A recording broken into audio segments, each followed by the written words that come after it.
खबर पौड़ी गढ़वाल से। पौड़ी जिले के श्रीनगर विधानसभा के थलीसैंण ब्लॉक का चौथान पट्टी जैंती डांग गांव में फटा बादल फटने से खेतों को भारी नुकसान, घरों के अंदर मलबा भरा। चौथान क्षेत्र के छोटे छोटे पुलिया इस सैलाब में बह गए। चौथान का सेंटर पॉइंट संकेश्वर मंदिर को काफी नुकसान। संकेश्वर मंदिर का आने जाने का रास्ता सैलाब में बहा।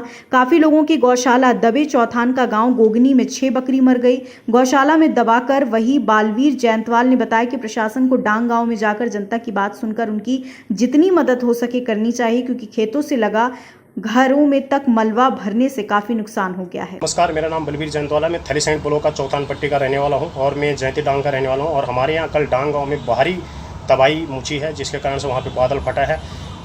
काफ़ी सारी खेतों को नुकसान पहुंच गया, फसल बर्बाद हो गई है और लोगों के घरों में जो है कि मलबा भर गया है। मलबा भरने के साथ साथ हमारे चौथान क्षेत्र के छोटी मोटी पुलियाँ भी बह गई। वहीं हमारा चौथान क्षेत्र का मेन सेंटर पॉइंट जो है कि संकेश्वर मंदिर को काफ़ी नुकसान पहुँचा है। संकेश्वर मंदिर का आधा जो हिस्सा है, जो रास्ता था, जो दीवार थी, वो बह के सैलाब में चली गई है। वहाँ पे जो पुलिया था वो भी बह गया है और मंदिर को भी काफ़ी नुकसान पहुँचा है। वहीं चौथान क्षेत्र के अलग अलग जगहों से खबर आ रही है, किसी का गौशाला दब गया है, तो किसी के गौशालों से बकरी जो है कि बकरी पालन उनको काफ़ी नुकसान, उसकी बकरी मरे हुए हैं गौशाले के अंदर। तो धीरे धीरे करके इससे हमारे पास ऐसी जानकारी आ रही है और वीडियो हमारे पास आ रहे हैं। वहीं भगवान सिंह पत्रकार से कल मैंने रात को संपर्क किया, तो उन्होंने शायद डीएम ऑफिस में विषय में जानकारी दी। उनका लगातार हमारे इससे संपर्क हो रहा है और क्षेत्र के प्रति जो भी अभी लाइट नहीं है, इस कारण से ज़्यादा क्षेत्र में इस प्रकार के धीरे धीरे करके हर गांव से कोई ना कोई खबर आ रही है हमारे पास। कहीं गौशाले दबे हैं, किसी के मकान को नुकसान हो रखा है और मोटर मार्ग में जो है कि काफ़ी मलबा भर गया है और जो छोटी मोटी पुलियाँ थी सारी बह चुके हैं। तो क्षेत्र में काफ़ी नुकसान इस प्रकार से हो रखा है। तो मैं ये प्रशासन से अपील करता हूँ कि डांग गाँव में जाके वहाँ पर जो खेतों का नुकसान, घरों में जो नुकसान हो रखा है, तो उसकी एक जानकारी लेके जो भी जितना भी हो सके उन लोगों को सहयोग और सपोर्ट करें। इसी से मैं प्रशासन से निवेदन करता हूँ। बहुत बहुत धन्यवाद।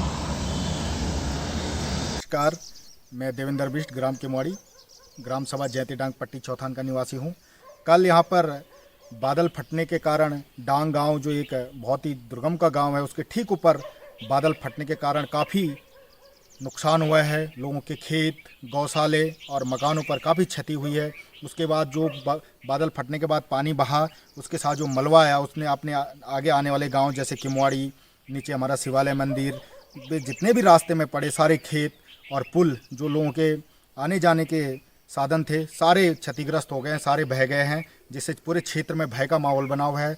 लोगों का जीवन अस्त व्यस्त हो गया है, जिसमें लोगों का एक भय का माहौल बना हुआ है और लोग काफ़ी विचलित हैं, क्योंकि उनके द्वारा हाल ही में जो खेती हो रही थी, धान रुपाई की गई थी, वो सारे खेत बह गए हैं, जिससे भारी नुकसान लोगों को हुआ है और उनके जीवन पर बहुत ही गहरा असर पड़ा है। तो हम शासन और प्रशासन से आग्रह करते हैं कि हमारी इस स्थिति को देखते हुए, क्षेत्र की इस स्थिति को देखते हुए शीघ्र अतिशीघ्र यहाँ पर आपदा राहत कोष से जो भी उचित व्यवस्था होती है उसकी वो की जाए, ताकि यहाँ का लोगों का जीवन सुगम हो सके और इस भय के माहौल से उबर सकें।